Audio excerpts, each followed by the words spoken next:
Praise the Lord.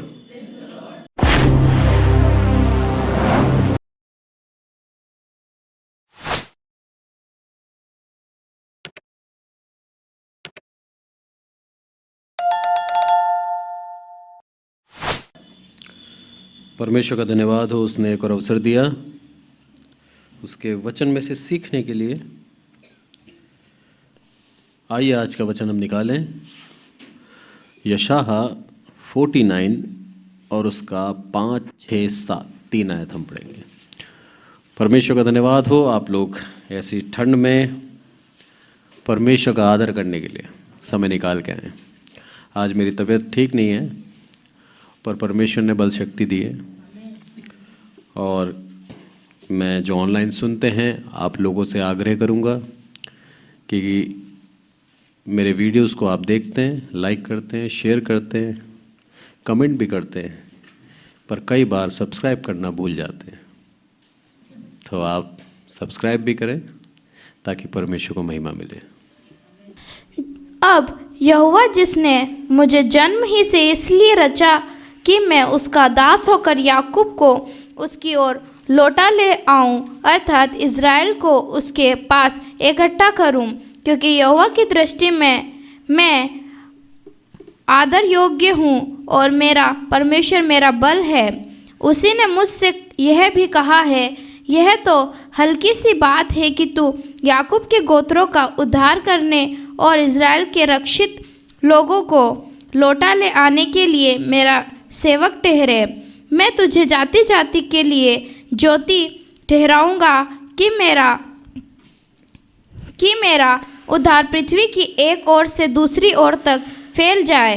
जो मनुष्य से तुच्छ जाना जाता जिससे जातियों को घृणा है और जो अपराधियों का दास है, उससे यह इज़राइल का छुड़ाने वाला और उसका पवित्र अर्थात यहोवा यूँ कहता है, राजा उसे देखकर खड़े हो जाएंगे और हाकिम दंडवत करेंगे।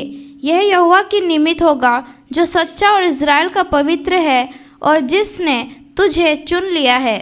धन्यवाद। यहाँ पर अगर इस चैप्टर की हेडिंग देखें हम, तो हेडिंग में क्या है? इस्राएल और जाति जाति के लिए प्रकाश।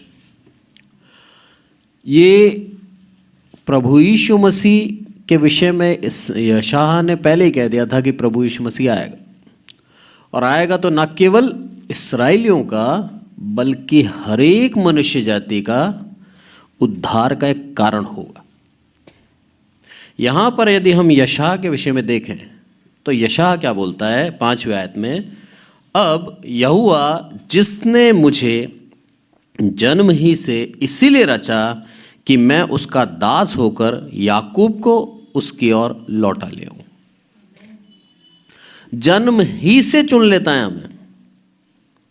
मनुष्य कैसे चुनता है और परमेश्वर कैसे चुनता है, उसमें बहुत अंतर है। मनुष्य चुनता है किस तरह से, उसका उदाहरण बाइबल में भी दे रखा है। मनुष्य ने चुना अपना पहला राजा, जो कद काठी में क्या था, लंबा चौड़ा। शाऊल को चुना ना उसने। देखे शाऊल के विषय में क्या लिखा है कि दूर से ही सारे लोग उसके कंधे तक आते थे और वो अलग ही था, बलवान, लंबा चौड़ा, देख के लगे हाँ ये हमारा राजा हो सकता है। हम भी किसके सामने झुकते हैं मालूम है? जो हमसे बलवान होता है। तो मनुष्य का चुनना ऐसा है कि हम उसकी ताकत पे, उसके पैसों पर और उसकी जो सामर्थ्य है उसके ऊपर विश्वास करके हम उसको चुनते हैं। पर परमेश्वर का चुनना मनुष्य के बिल्कुल विपरीत है। यहां पर अगर यशायाह की बात करें तो यशायाह बोलता है इसी के अध्याय की पहली दूसरी आयत में कि जन्म ही से तूने मेरा नाम बताया।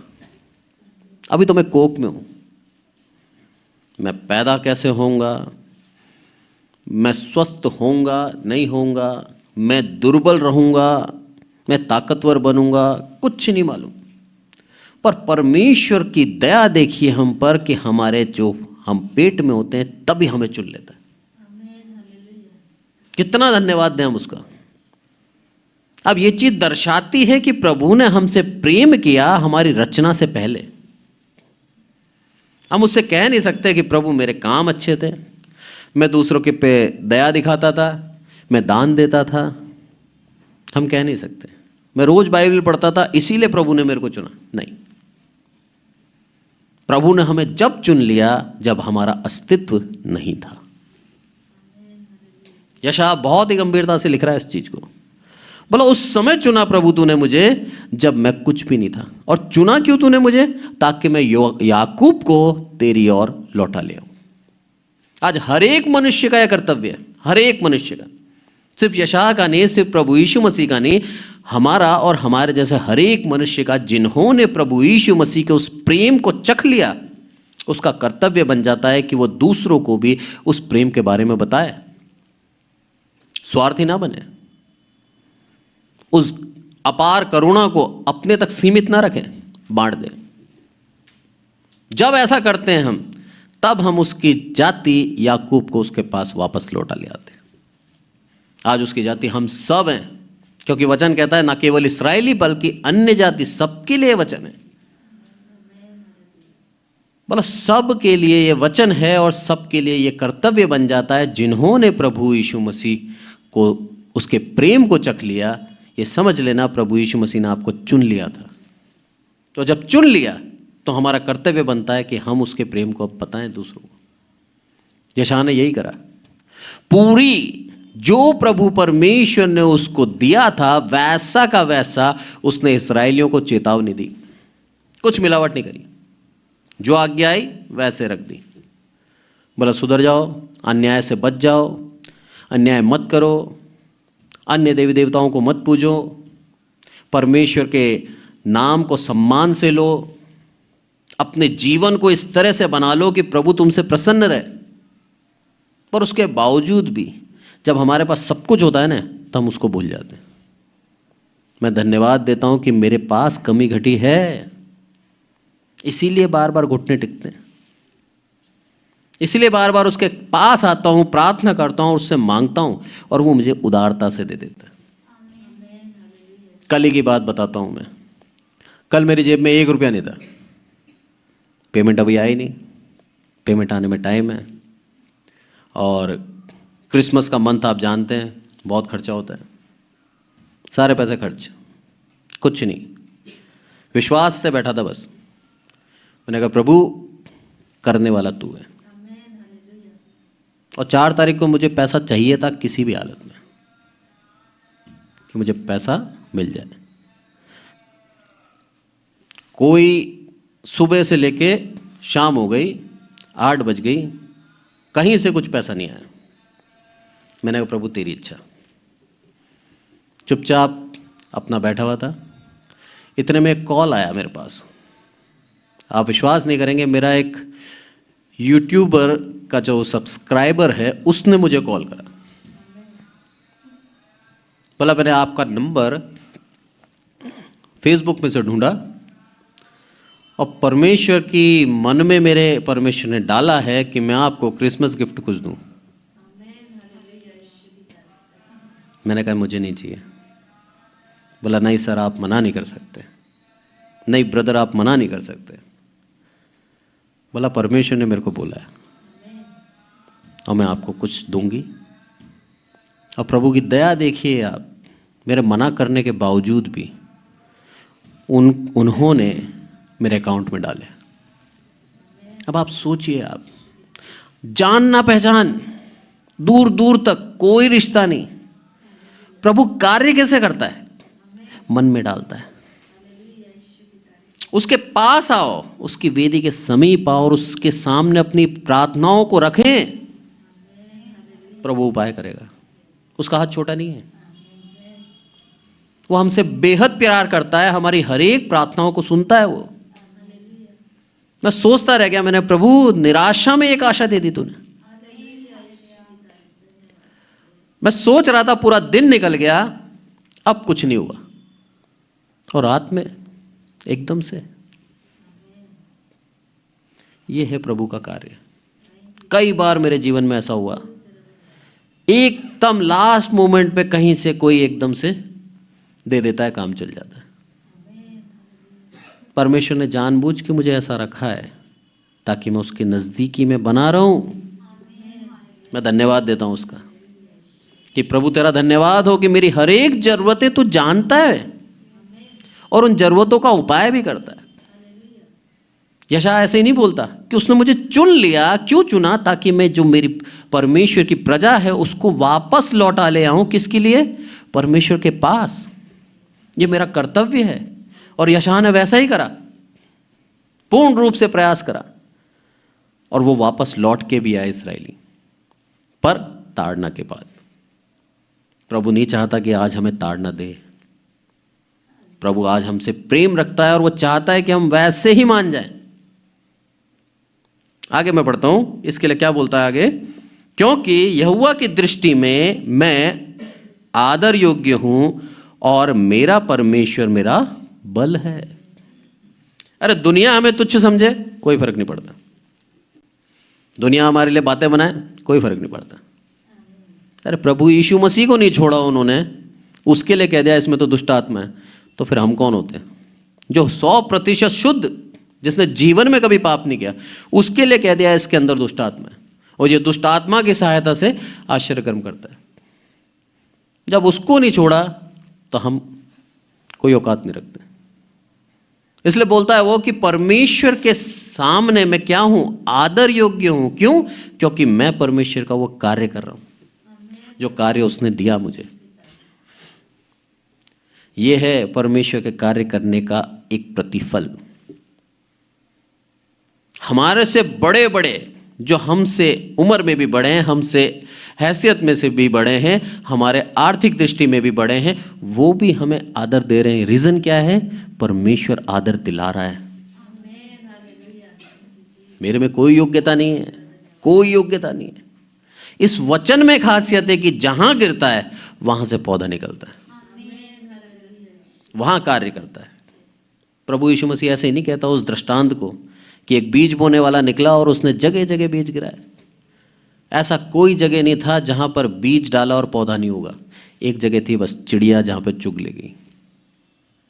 बाकी पथरीली भूमि में भी उगा और झाड़ियों के बीच में भी उगा, अच्छी भूमि पे भी उगा। हम जब तक उस वचन को ग्रहण करेंगे वो वचन हमारे जीवन में कार्य करेगा।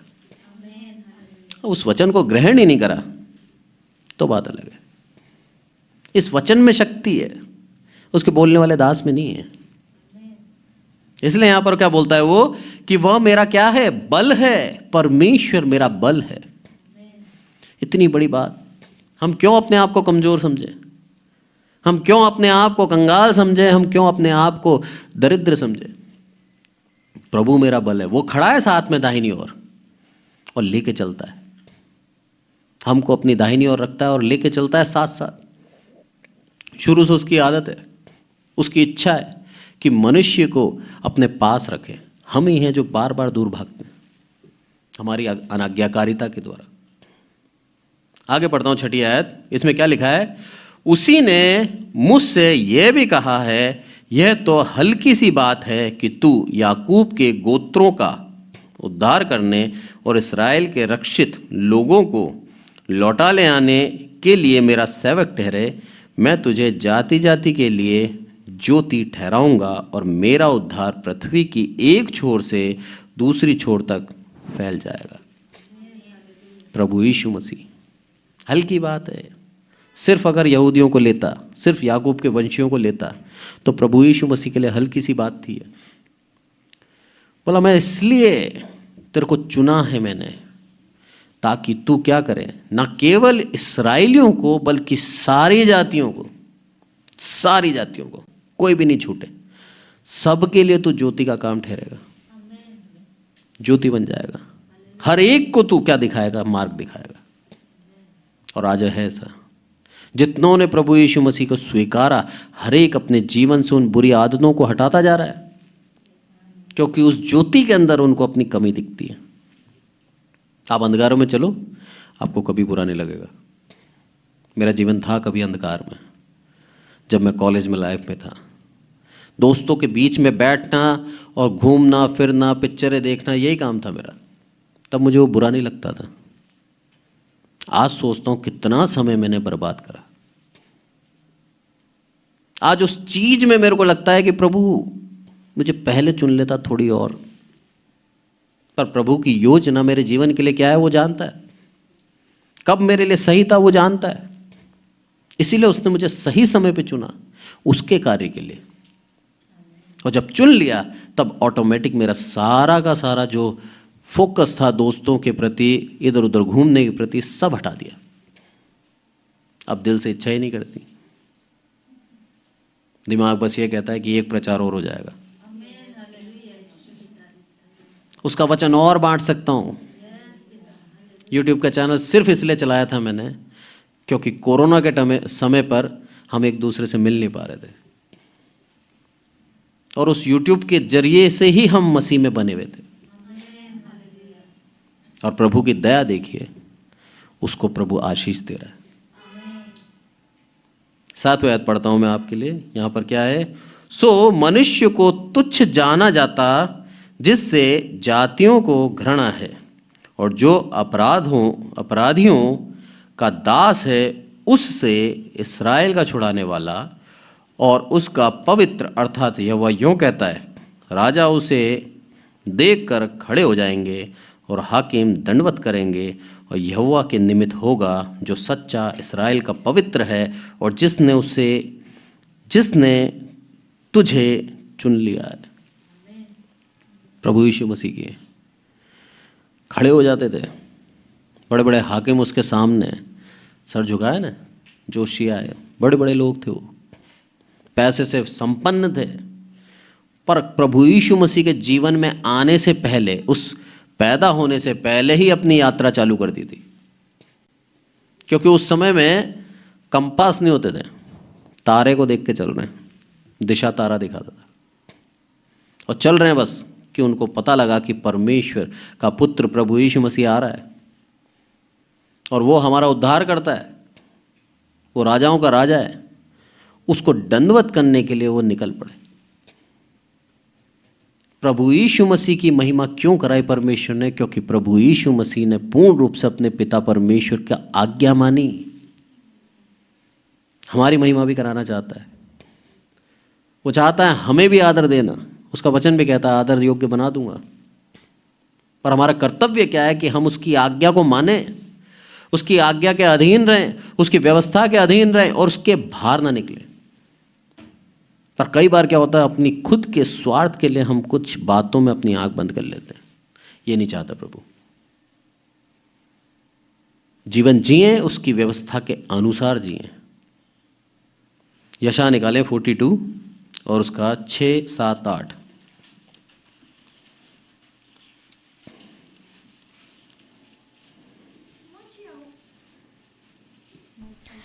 मुझ यहोवा ने तुझको धर्म से बुला लिया है, मैं तेरा हाथ थाम कर तेरी रक्षा करूँगा। मैं तुझे प्रजा के लिए वाचा और जातियों के लिए प्रकाश ठहराऊँगा, कि तू अंधों की आंखें खोले, बंदियों को बंदीगृह से निकाले, और जो अंधियारे में बैठे हैं उनको काल कोठरी से निकाले। मैं यहोवा, हाँ ठीक है, पढ़ो। मैं यहोवा हूँ, मेरा नाम यही है। अपनी महिमा में दूसरे को ना दूंगा, और जो स्तुति मेरे योग्य है वह खुदी हुई मूर्तों को ना दूंगा। साफ साफ कह दिया। अरे जो महिमा मेरे लिए है वो महिमा मेरी होनी चाहिए। हम उसकी महिमा को यदि कहीं और दे देंगे वो नाश कर देगा, खत्म कर देगा। भला आगे हो के मैंने मेरे पुत्र को दिया है तुम्हारे लिए, आगे हो के। आहाज राजा ने बोला था जब वो फंस गया था, यशा के द्वारा परमेश्वर क्या बोलता है आहाज से, मैं तेरे को एक चिन्ह दूंगा। बोला मुझे नहीं चाहिए चिन्ह।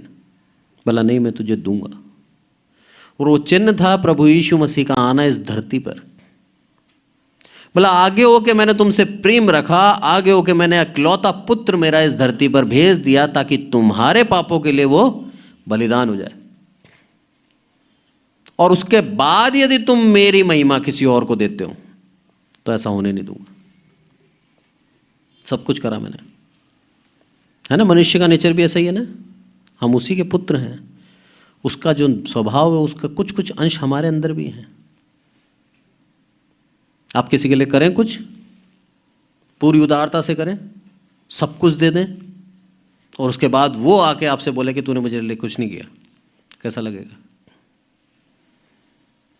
जितने लोग मिलेंगे ना, हर किसी से आप बोलोगे मैंने सब कुछ करा इस व्यक्ति के लिए, उसके बाद इसने मेरे साथ ऐसा पलटा लिया। पर प्रभु यीशु मसीह ऐसा नहीं करता। प्रभु यीशु मसीह हमारे पापों को ढांप देता है, उनको उजागर नहीं करता। उसको अच्छा नहीं लगता हमारी निंदा कराना। अगर कराए तो एक भी ऐसा नहीं है जो शर्मिंदगी ना उठाए, एक भी ऐसा नहीं है। हर किसी के जीवन में पाप है, उसके बावजूद भी क्या करता है, वो सारी बातों को ढांप देता है और चाहता है कि हमको आदर और सम्मान मिले, क्योंकि वो हमसे प्रेम रखता है। पर इसका मतलब ये नहीं कि हम उसकी महिमा को किसी और को दे दें, ये बर्दाश्त नहीं है उसको। जो उसकी महिमा है उसका हकदार वही है। उसने हमारे लिए सब कुछ करा, बदले में हमसे चाहता है कि हम हमारे जीवन को सुधार कर अपने जीवन को कोशिश करें कि हम बुराई से बचें और उसके पीछे उसकी व्यवस्था के अधीन चलें। बस यदि ऐसा करते हैं तो हमको आदर भी देगा, हमारा सम्मान भी करेगा, हमें आदर योग्य भी बनाएगा, हमारी महिमा भी कराएगा। वो परमेश्वर जो राजाओं का राजा है। सब कर दूंगा, पर तू सबसे पहले क्या कर, मेरी महिमा मुझे देना सीख। यह है एक मनुष्य का, एक मसीह का कर्तव्य। आगे निकालें यशायाह उसका 51 और 51 4 5 6। हे मेरी प्रजा के लोगों, मेरी ओर ध्यान धरो। हे मेरे लोगों, कान लगाकर मेरी सुनो, क्योंकि मेरी ओर से व्यवस्था दी जाएगी और मैं अपना नियम देश देश के लोगों की ज्योति होने के लिए स्थिर करूँगा। मेरा छुटकारा निकट है, मेरा उद्धार प्रकट हुआ है। मैं अपने भुजबल से देश देश के लोगों का न्याय करूँगा। द्वीप मेरे बाट जोएंगे और मेरे भुजबल पर आशा रखेंगे। आकाश की ओर अपनी आंखें उठाओ और पृथ्वी को निहारो, क्योंकि आकाश धुएं के समान लोप हो जाएगा, पृथ्वी कपड़े के समान पुरानी हो जाएगी और उसके रहने वाले यूं ही जाते रहेंगे। परंतु जो उद्धार मैं करूँगा वह सर्वदा ठहरेगा और मेरे धर्म का अंत ना होगा। धन्यवाद। जो उद्धार मैं करूँगा सर्वदा रहेगा और मेरे धर्म का अंत ना होगा। ये धन्य आशा है आज हमारे लिए। जिस पृथ्वी, जिस प्रकृति पे हम घमंड करते हैं, सब खत्म कर देगा प्रभु, कुछ नहीं बचेगा। पर बचेगा क्या? उसका उद्धार। वो चाहता है हमको जो उसने उद्धार दिया है वो हमारे पास हमेशा रहे। इसलिए यहां पर वचन क्या कहता है, हे मेरी प्रजा के लोगों, मेरी ओर ध्यान धरो और मेरे लोगों कान लगाकर मेरी सुनो। कितने प्यार से संबोधित करा है, सोचिए आप। एक पिता अपने पुत्र से बोलता है ना, सुन ले बेटा, सुन ले बेटा, और पुत्र क्या सोचता है, अरे पिता तो बार बार एक ही चीज बोलता है, गाड़ी धीरे चला, मुझे नहीं मालूम क्या, है ना। या फिर कोई सी भी बात ले लो, दोस्तों के साथ ज़्यादा मत घूम, अपने मुंह से अपशब्द मत बोल, नशे से दूर रहे। ये सारी चीज़ें पिता सिखाता है बार बार। ऐसे ही परमेश्वर हमें सिखाता है, कितने प्यार से बोल रहा है, हे मेरी प्रजा, मेरी ओर ध्यान धरो और क्या करो, मेरी ओर कान लगा के सुनो मैं क्या कह रहा हूँ, क्योंकि मैं तुमसे प्रेम रखता हूँ, इसलिए तुम्हें पहले से बता रहा हूँ, सुन लो। और क्या बोलता है आगे, मैं अपना नियम देश देश के लोगों को, लोगों की ज्योति होने के लिए स्थिर करूंगा। मेरा नियम को स्थिर कर दूंगा मैं, जो सब के लिए क्या हो जाएगा, एक ज्योति बन जाएगा, देश देश के लोगों के लिए। उस ज्योति को देख कर तुम अपने आप को बदल सकते हो। उस ज्योति के करीब आकर तुम अपने पुराने मनुष्यत्व को हटाकर नए जीवन में जी सकते हो। एक उपाय दे रहा हूं तुम्हें, ध्यान से सुनो मेरी बात। और आगे बोलता है वो 5वीं में, मेरा छुटकारा निकट है और मेरा उद्धार प्रकट हुआ है और मैं अपने भुजबल से देश देश के लोगों का न्याय करूंगा। निकट है मेरा तुम्हारे लिए, ध्यान रखना। मेरे पापा जब ये बातें बोलते थे, मुझे ऐसा लगता था, जब मैं छोटा था सामने बैठता था, पापा इधर प्रचार कर रहे हैं, तो मैं सोचता था, मैंने कहा ये वचन लिखे हैं प्रभु यीशु मसीह के आने के 500-700 साल पहले, और प्रभु यीशु मसीह को आके इस दुनिया से गए हुए 2000 साल हो गए। फिर ये वचन कहता है कि मेरा उद्धार निकट है। कितनी जनरेशन निकल गई, दिमाग में नहीं आया आपके कभी? 2700 साल निकल चुके हैं और प्रभु का वचन कहता है कि मेरा उद्धार निकट है। सोच सकता है ना एक मनुष्य होने के नाते कि निकट कैसे हुआ प्रभु? अभी तक तो उद्धार, अभी तक न्याय नहीं करा तूने, अभी दोबारा आया है नहीं, फिर निकट कैसे? आप अपने अपने जीवन को देखो, आपकी आयु कितनी है, फिर आपको लगेगा निकट है। हमने पाप करे, अधर्म करे, और इस जीवन के लिए, इस पृथ्वी के अंदर हमें जीवन कितना मिलता है? 70 साल, 80 साल बस। यदि मैं मेरे अधर्म में मर गया तो वो उद्धार मेरे लिए व्यर्थ है। अब न्याय के लिए जो मेरे को समय मिला था वो खत्म हो गया, क्योंकि मरने के बाद हम अपने आप को नहीं बदल सकते, सिर्फ अधोलोक में इंतजार करना है अब न्याय का। तो हमारे जीवन की यदि हम बात करें तो हमारे जीवन के लिए ये जो न्याय है निकट है। कौन कह सकता है मैं 5 साल और जीऊंगा? कोई भी नहीं कह सकता। छोटा सा बच्चा नहीं कह सकता आज की तारीख में। हमें कल का भरोसा नहीं है, इसीलिए प्रभु का वचन कहता है निकट है तुम्हारे लिए। तुम्हारा जीवन देखो, पानी के बुलबुले के समान है। आज बदल जाओ, कल मर गए तो स्वर्ग राज्य जाओगे। पर हम बदलते ही नहीं है। हम उस पानी के बुलबुले के तरह होने के बावजूद भी हम घमंड से घूमते हैं कि मुझे कुछ नहीं हो सकता। मैंने एक विश्वासी से बोला, मैंने कहा बाइबल पढ़ते हो? बोला अभी बूढ़े नहीं हुए, जब बूढ़े होंगे ना, कोई काम नहीं होगा, तब बस बैठ के बाइबल ही पढ़ेंगे। हंसी उड़ाई उसने उस वचन की। सोचिए आप कितनी गंभीरता है इस बात में कि उसको मसीह होने पर कोई नाज नहीं है, उसको बाइबल पढ़ना एक काम लगता है और उसको ऐसा लगता है कि मैं अभी पढ़ के टाइम वेस्ट क्यों करूं। कितनी दुख की बात है एक मसीह के लिए कि उस वचन का आदर उसके जीवन में नहीं है। बूढ़े होंगे तब पढ़ेंगे। प्रभु का वचन क्या कहता है मालूम है आपको? श्राप दिया था इस्राएल के अंदर, बोला तेरे कुल के अंदर कोई बूढ़ा नहीं होगा, अरे जवानी मार दूंगा तुझे। हम दया है हमारे ऊपर कि हम बूढ़ापे तक जा रहे हैं, उसकी दया है हम पर। उस दया को व्यर्थ ना देखें, उस दया का ऐसा लाभ ना उठाए कि प्रभु का नाजायज फायदा ना उठाएं। बड़ा दुख होता है मुझे कि मसीह परिवार में और मसीहत को नहीं जानते। हम दूसरों को क्या सिखाएंगे? पहले खुद सीखें। सच्ची मसीहत क्या होती है? अपना सम्मान नहीं होती, प्रभु का सम्मान हमारे जीवन से हो, यह है सच्ची मसीहत। उसके लिए हमारे जीवन को हम परखें कि हाँ मेरे प्रभु यहां पर मैं आकर लोग मजाक बना सकते हैं कि तू अभी तक नहीं सुधरा। उसका वचन कहता है रोमियो के अंदर साफ साफ पौलुस बोलता है, अरे तुम खुद चोरी करते हो और चोरी का उपदेश देते हो। तुम खुद उसकी आज्ञाओं को नहीं मानते और बोलते हो कि आज्ञा मानो। तुम खुद अपने अंदर अन्याय हो और दूसरे से बोलते हो न्याय करो। ऐसे नहीं बोलता प्रभु यीशु मसीह कि अपनी आंख का लट्ठा निकाल उसके तिनके निकालने से पहले।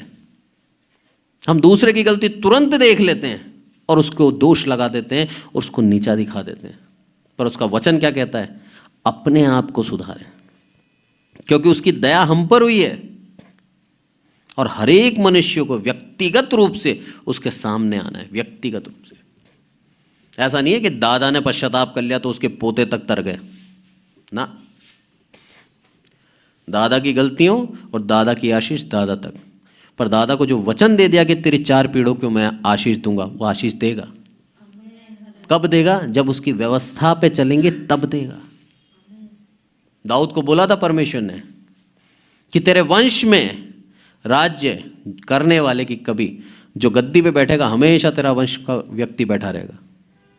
पर दाऊद जब गया, जब मृत्यु के पास था, सुलेमान को बुलाया, तब उसने क्या बोला मालूम? बोला यदि मूसा की व्यवस्था के अधीन तुम रहोगे तब मेरी गद्दी पे बैठने वालों की घटी नहीं होगी, पर यदि तुमने व्यवस्था छोड़ दी और अपनी मनमानी करी, प्रभु हटा देगा। और हुआ भी ऐसा, हटा दिया।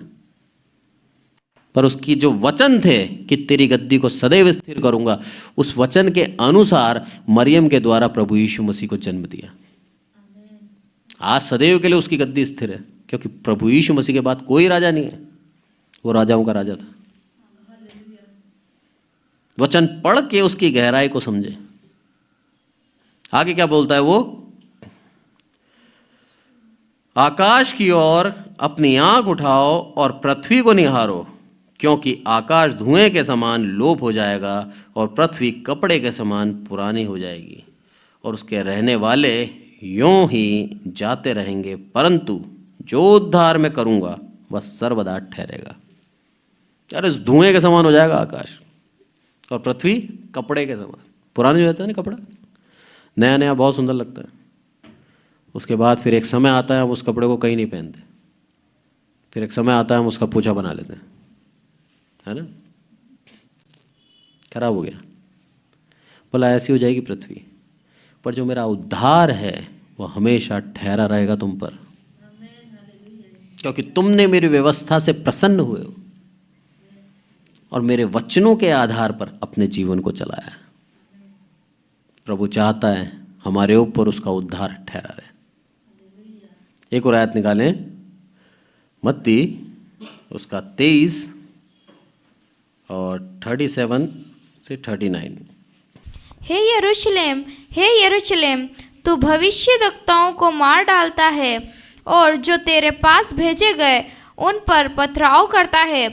कितनी ही बार मैंने चाहा कि जैसे मुर्गी अपने बच्चों को अपने पंखों के नीचे इकट्ठा करती है, वैसे ही मैं भी तेरे बालकों को इकट्ठा कर लूं, परंतु तुमने ना चाहा। देखो तुम्हारा घर तुम्हारे लिए उजाड़ छोड़ा जाता है, क्योंकि मैं तुमसे कहता हूँ कि अब से जब तक तुम ना कहोगे धन्य है वह जो प्रभु के नाम से आता है, तब तक तुम मुझसे कभी ना तब तक तुम मुझे फिर कभी ना देखोगे। क्या बात है ना? बोलता हे यरूशलेम, हे यरूशलेम, तू भविष्यवक्ताओं को मार डालता है। प्रभु यीशु मसीह अपना भविष्य बता रहे हैं। बोला मैं यरूशलेम में आया तुम्हारे उद्धार के लिए। यहाँ पर वचन कहता है उद्धार हमेशा ठहरा रहेगा, और प्रभु यीशु मसीह आया उद्धार के लिए। और क्या बोलता है यहाँ पर? तू भविष्यवक्ताओं को क्या करेगा?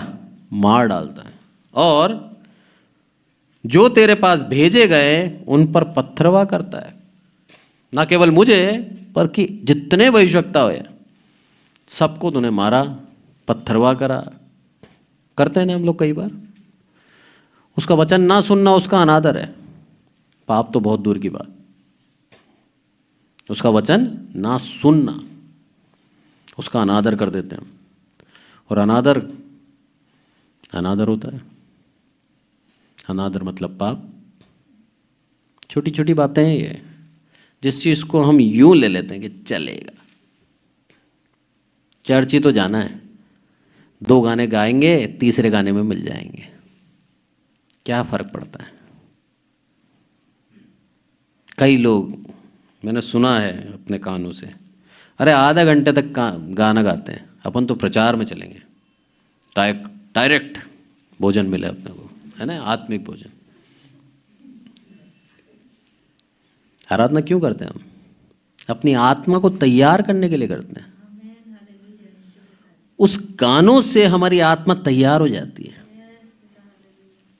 हम उसके वचन के लिए तैयार रहते हैं, और हम उसकी उस आराधना को छोड़ देते हैं। स्वर्ग राज्य में लिखा है कि जब हम सब जाएंगे, अनंत काल तक आराधना पे आराधना होती रहेगी। अब जो करते हैं आराधना उनको तो आदत है, जो नहीं करते वो क्या बोलेंगे, प्रभु आराधना खत्म कर ले फिर आता हूँ तेरे वचन के लिए। ना कभी आराधना खत्म हो, ना कभी वो स्वर्ग जाए। ये है सच्चाई। छोटी छोटी बातें हम उससे कितना दूर कर लेते हैं हमें पता नहीं लगता। हमारे मन को हम सिर्फ क्या करते हैं, ये बताते हैं कि तू जो कर रहा है वो सही है। सिर्फ हमारे मन को सिखाते हैं, समझाते हैं, ट्रेंड करते हैं अपने मन को कि जो कर रहा है वो सही है। जब हम ऐसे हो जाएंगे तो हमारी जनरेशन को, हमारे बच्चों को क्या सिखाएंगे? उनका दिल लगेगा उस आराधना में? बहुत से हैं ऐसे भी हैं चर्च के अंदर, अपने चर्च में नहीं है, परमेश्वर का धन्यवाद हो। चर्च खत्म होने के बाद आते हैं सबसे मिलने के लिए, बस। सच्चाई है, मैंने देखा है। चर्च खत्म हो गया है, अब लास्ट की प्रार्थना चल रही है, अब शामिल हो गए ताकि लोग बाग देख लें कि हाँ इसने चर्च अटेंड करा था। क्या आशीष पाएगा? उस वचन का भी महत्व नहीं रहा। कब होता है? जब हम उस आराधना को छोड़ते हैं तो फिर उसके बाद फिर हम उस वचन को भी छोड़ते हैं। शैतान एक एक करके स्टेप चलाता है। पहले आराधना खत्म कराएगा, फिर क्या बोलेगा, अरे अभी तो बाइबल पढ़ रहे होंगे, भजन संहिता, वो तो अपन ने यही पढ़ ली। उसके बाद जाएंगे। धीरे धीरे धीरे करके हमारा पूरा चर्च खत्म कर देता है और हमारी आदत बन जाती है। कई ऐसे चर्च हैं कोटा के अंदर, सच बता रहा हूँ मैं, कि अंदर उनकी मम्मी बहनें बैठी हैं और बाहर खड़े होकर बातें कर रहे हैं। चर्च सभा चल रही है अंदर और वो बाहर खड़े हैं, बातें कर रहे हैं, गप्पे मार रहे हैं। क्या व्यक्तिगत रिश्ता है उनका, सोचिए आप। सिर्फ नामधारी मसीह हैं, परमेश्वर से दूर दूर तक कोई वास्ता नहीं, और कहने के लिए हम मसीह हैं। ये सब चीज प्रभु नहीं चाहता। प्रभु चाहता है हम उसके और करीब आए। ये वही लोग हैं जो आज भी क्या करते हैं, उन भविष्यवक्ताओं को मार रहे हैं। शारीरिक रूप से नहीं मार रहे, पर अपनी नजरों से तो मार दिया ना। बोला तेरी कोई जरूरत नहीं हमें, तेरे वचन सुन के हम कौन सा बदल जाएंगे, तेरे से ज्यादा ज्ञान तो हम में है। मार दिया उन्होंने अपनी नजर में उन भविष्यवक्ताओं को, जो उन अगुवे जो उनको आगे बढ़ाना चाह रहे थे। उस समय भी मारते थे, वास्तविक रूप में मारते थे। आज हमने नजरों से मार दिया, खत्म कर दिया उनको। प्रभु बोलता है ऐसे हो तुम, उसके बावजूद भी मैं क्या करता हूं, तुम्हारे लिए उद्धार का कार्य उपाय छोड़ा है। अब तो आ जाओ मेरे पास, अब तो आ जाओ। कब तक ऐसे घूमते रहोगे? बोलता है वो कि कितने ही बार मैंने चाहा कि जैसे मुर्गी अपने बच्चों को पंखों के नीचे इकट्ठा करती है, वैसे ही मैं तेरे बालकों को इकट्ठा कर लूं, परंतु तुमने ना चाहा। तुम ही भाग रहे हो बार बार निकल के पंख से। मैंने तो कर ली थी आड़ कि ना बिजली चमके तो मेरे बच्चे डरे, ना बारिश आए तो मेरे बच्चे भीगे, ना हवा चले तो मेरे बच्चों को कोई नुकसान हो। प्रभु तो कह रहा है मैं करता हूं बार बार तुम्हारी आड़, पर तुम क्या करते हो, मुझे छोड़ के भागते हो। विश्वास ही नहीं है तुम्हें। उस विश्वास को मजबूत करो कि है सिर्फ और सिर्फ मेरे पास ही उद्धार है। उस विश्वास के ऊपर चलो और प्राथमिकता दो, उसके आदर को उसी को दो, किसी और को मत दो। तब उद्धार तुम्हारा ठहरा रहेगा। देखो तुम्हारा घर तुम्हारे लिए उजाड़ छोड़ा जाता है। उजाड़ हो गया, कोई रहने वाला नहीं है। कई हैं ऐसे, कई व्यक्तिगत रूप से मैं जानता हूं उनको, पैसा खूब कमाया, परमेश्वर का आदर नहीं दिया, हर एक तरह से पैसा कमाया, और बच्चों को भी ये सिखाया पैसा कमाओ पैसा कमाओ पैसा कमाओ। आज बूढ़े माँ बाप अकेले हैं और बच्चे अपनी जिंदगी जी रहे हैं। उजाड़ पड़े घर, कोई देखभाल करने वाला नहीं है, कोई पूछने वाला नहीं है कि तेरा तबीयत कैसी है, कोई खाना देने वाला नहीं है। अरे ऐसे पैसों का क्या करोगे आप, जब आपके पास आपका सुख दुख पूछने वाला ही ना हो। हम बेटे को बड़ा करते हैं ना, क्या सोच के बड़ा करते हैं, बुढ़ापे में हमारा सहारा बनेगा। और जब बुढ़ापे में आते ही बेटा छोड़ के चला जाए, माँ बाप को कैसा लगेगा सोचिए। शिक्षा बचपन से प्रभु की दोगे, जीवन में कभी भी आपका बेटा आपको अपमान नहीं करेगा और आपको छोड़ के नहीं जाएगा। पर शिक्षा सांसारिक दे दी, फिर सांसारिक जवाब पाना। आत्मिक उन्नति में बढ़ाओ उसको, तब आपकी आदर करेगा, आपका निंदा उसके मुंह से कभी होगी नहीं। एक और आयत निकालें, गलातियों 3:14।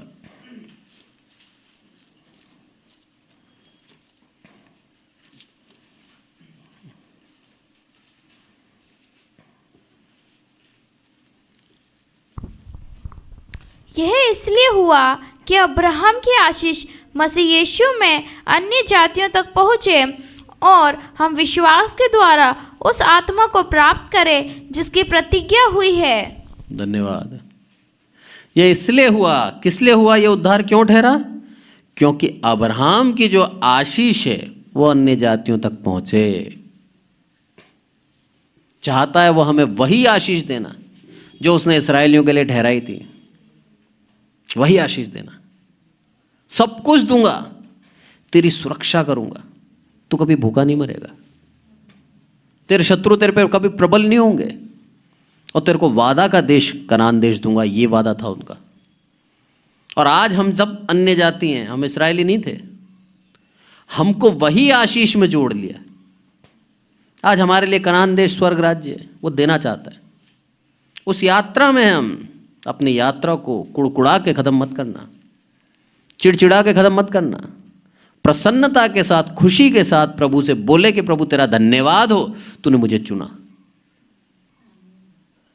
जैसे इस्राएली कुड़कुड़ाते थे बार बार, लिखा है वचन के अंदर, पानी नहीं है तो हमें प्यासा मारना चाहता है, खाना नहीं है तो हमें भूखा मारना चाहता है, आगे लाल समुद्र आ गया, अरे तू हमें शत्रुओं से मरवाना चाहता है।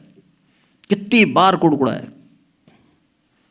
लड़ते थे, पर उसके बावजूद भी परमेश्वर उनके साथ बना रहा। यहां पर भी यही बोलता है वो कि वो आशीष जो उनकी थी, उनमें मैंने तुझे जोड़ दिया है। अब तुम्हें भी वही आशीष मिलेगी जो इस्राएलियों के लिए मैंने तय कर रखी थी, लिख रखी थी कि वो आशीष जो इस्राएलियों की अब अन्य जातियों को भी दूंगा। इसलिए यहां पर बोलता है वो कि यह इसलिए हुआ कि अब्राहम की आशीष मसीह यीशु में अन्य जातियों तक पहुंचे। कब पहुंचेगी? जब मसीह यीशु में होंगे हम, तब पहुंचेगी। मसीह यीशु हमारा एक मेल का रास्ता है, जिसने परमेश्वर और एक अन्य जाति को जोड़ दिया। भला मसीह यीशु में पहुंचे तुम्हारे पास, और आगे क्या होगा? हम विश्वास के द्वारा उस आत्मा को प्राप्त करें जिसकी प्रतिज्ञा हुई है। क्या प्रतिज्ञा थी? प्रभु यीशु मसीह ने प्रतिज्ञा दी थी कि मैं जब जाऊंगा तो वापस तुम्हारे लिए स्वर्ग से क्या भेजूंगा? पवित्र आत्मा भेजूंगा।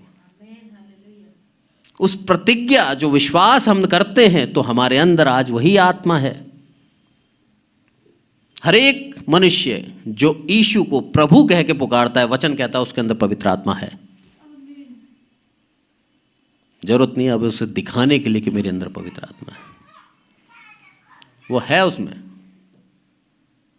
आज का वचन यही कहता है कि हमारे लिए उद्धार ठहरा दिया है, उसने चुना हमें और चाहता है कि हम भी वही कार्य करें जो उसके पुत्र प्रभु यीशु मसीह ने करे। वैसे ही दुनिया के अंदर जैसे प्रभु यीशु मसीह ने सुसमाचार फैलाया और अपने उस पिता के प्रेम को दर्शाया लोगों तक, वैसे ही आज हम जो हमें कर्तव्य दिया है, हम भी हमारे जीवन से दूसरों तक प्रेम दिखाएं, घृणा ना करें। कोई हमें गाली देता है तो पलट के गाली ना दें, कोई हमें मारता है तो प्रभु का इंतजार करें न्याय के लिए। प्रभु न्याय करेगा, और ऐसा न्याय करता है कि हम सोच नहीं सकते। आज का वचन हमें यही शिक्षा देता है कि वो आशीष के सोते में उसने हमें जोड़ लिया। हम भी आशीषित हैं। Praise the Lord. आइए प्रार्थना करें। हे हमारे प्रभु, हम सबको संभाल कर रखते हैं, इसलिए आपका धन्यवाद। मेरे प्रभु, आपके वचन के लिए धन्यवाद देते हैं। हमारे अंदर कोई योग्यता नहीं है कि आपके वचन को बोल सकें, पर आपकी दया है कि आपने मुझे गर्भ से पहले ही चुन लिया था ताकि आपके वचन को मैं बांट सकूं। आपकी दया, आपकी करुणा के लिए धन्यवाद। और यहाँ बैठे हर एक विश्वासी के लिए और जितने ऑनलाइन सुनते हैं सब के लिए मेरे प्रभु प्रार्थना करता हूँ कि जो प्यार, जो प्रेम इन्होंने आपसे पाया है वो अपने तक सीमित ना रखें। दुनिया को उस प्रेम के बारे में बताएं। दुनिया को एक ऐसा जीवन जी के बताएं कि लोग बाग कहें कि सच में इनका मसीह अलग है, सच में इनका जो प्रेम है वो दुनिया से अलग है। मेरे प्रभु यही चाहता हूँ, हमारे जीवन से हम सिर्फ और सिर्फ आपकी आदर महिमा करने वाले हों।